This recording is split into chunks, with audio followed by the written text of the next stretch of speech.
It has been 5 months since my last substantial case to solve: the murderous arson of the Clark family committed by an Italian man from Zagoskin.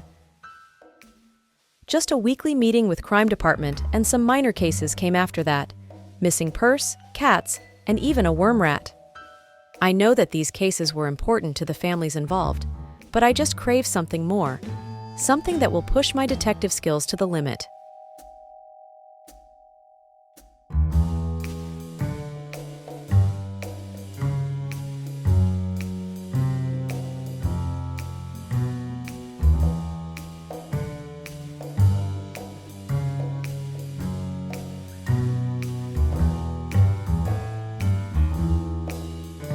Many things happened in this town and its people. 4 Right End is no longer a crime scene. The burnt house was completely demolished, and the property was finally sold to the Atkinson family. Rowan Atkinson, the younger brother of Dr. Cecile Davis, and his half-Japanese wife, Aiko Mori, who moved from Vervainwort last week after their new restaurant house finished the construction. Mr. Atkinson is a well-known literature professor of Vervainwort University. He spends 3 days in Vervainwort and 4 days in Feverfew, helping his wife running their Japanese sushi restaurant.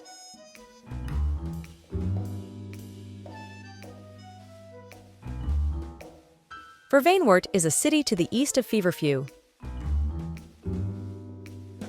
Feeling competed by the new restaurant just across the street, the owner of River Saison Bathing Spot upgraded their restaurant to a classic French restaurant named Le Triomphe.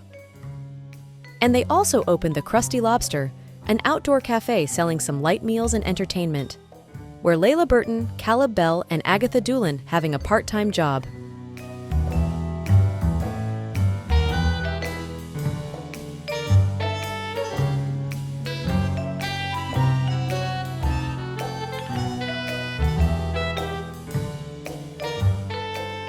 Serena comes often to Feverfew, hanging out with her new ghost hunter gang, Alan Davis, Aaliyah Bell, and Finn Connor. She said that they are planning to visit Twicky Island for another supernatural adventure next week. She and Finn also helping Alan preparing his surprised proposal for Aaliyah in the island.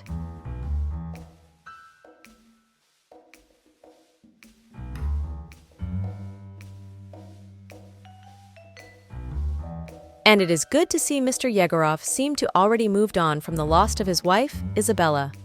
He is often be seen socializing with the townspeople more than before. A new member of Goodlad family arrived, as a cute baby girl named Catherine Goodlad was born a month ago. Officer Ava Goodlad and Liam Connor, the Irish pub owner, are officially dating each other.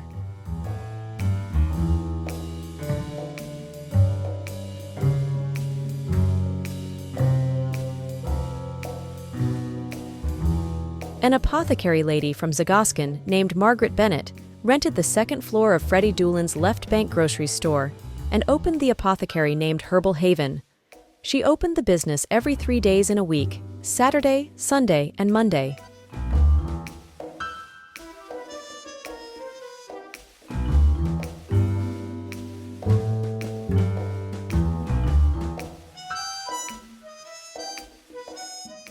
I met Toby in his car workshop yesterday. I am just considering to have a new car. You know, this car is actually my father's. And it has been with our family more than a decade, so I was just asking Toby if he could give some upgrade or suggest me some type of affordable cars that fit me if I want to get myself a new one.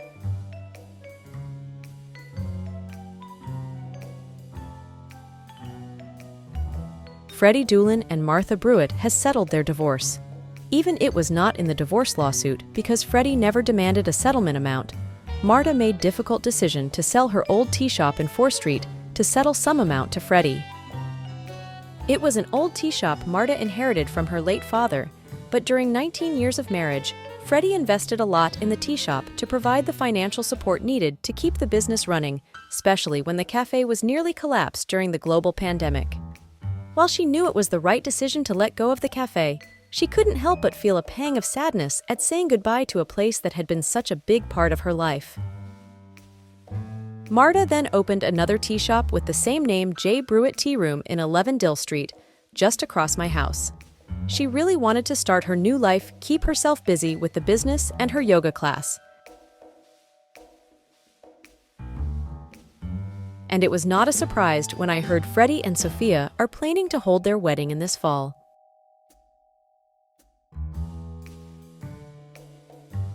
Next to the new J. Brewitt tea room, there was also another store opened. The flower shop called La Vie en Rose belongs to a French tarot reader, Yvana Luric.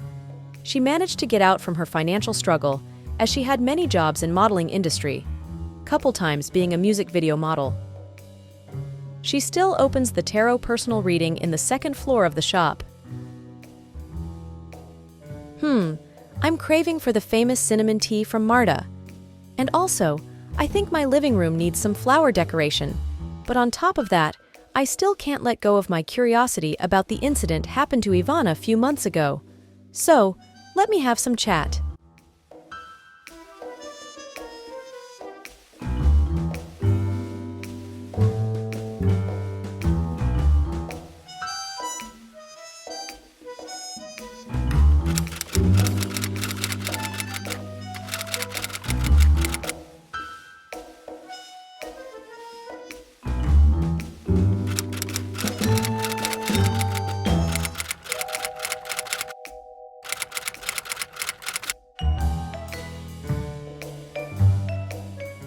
I had a long chat with Yvana, from her struggle to pay her bills that she needed to put her dream of becoming a successful model on hold, until one day, while scrolling through social media, she came across an advertisement for a casting call for a music video for a famous French rapper, Feb Dallas, for his song, titled Oogie Oogie Ooh.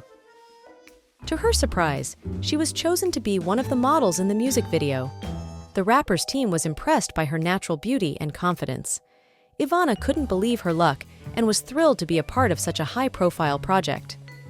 The music video was a huge success, and Yvana's modeling career began to take off.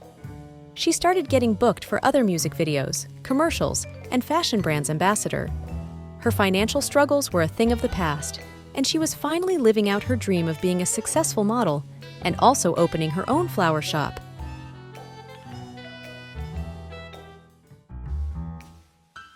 Before her career was under the fortune, she had already cut off the affair with Sebastian Burton, no longer after the incident happened to her. She was indeed too drunk to remember. The only thing she could remember was she took the taxi to Village Green, then hallucinating that the pond was a swimming pool.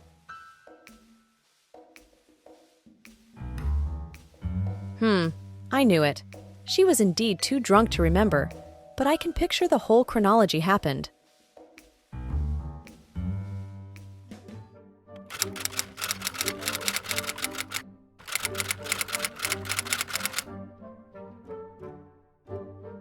Yvana was very open to me, but there is still one thing that she thought I did not know. I have ever had a chat with Tatiana on the day when the incident happened, and there was only one person who could do this to her, the one that she did not talk to me about, and also the one that she was afraid of. Officer Michael Davis. Officer Davis and Yvana live next to each other in Gerbit Street, but she said they barely meet each other.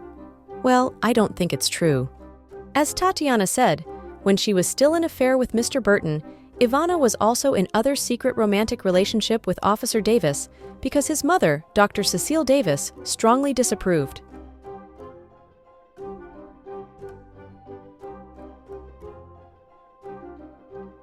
On that day, they might have a huge fight because Officer Davis find out about her affair with a married man.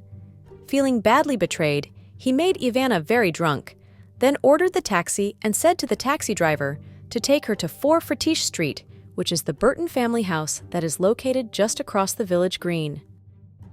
His motive was the heartbreak and jealousy. He intended to embarrass Yvana and hoping that she would come into the house and did something inappropriate to make Mrs. Burton also find out about her husband affair. But rather came to the house, Yvana crossed the street instead and hallucinating that she saw a swimming pool. She did not even realize that she was dropped by the taxi right in front of the house of Mr. Burton. It was also a surprise to Officer Davis, because he did not mean to have a life-threatening event happen to Ivana. He was also probably the one who paid Ivana's a week hospital bill and her outpatient treatment after that, as he felt the responsibility and the deeply remorse. She knew it was Officer Davies who did that terrible thing to her when she recovered from his trauma, but for some reasons she just wanted to keep it as a secret. She preferred to move on from the situation by pursuing her modeling career and make herself busy with the newly opened flower shop.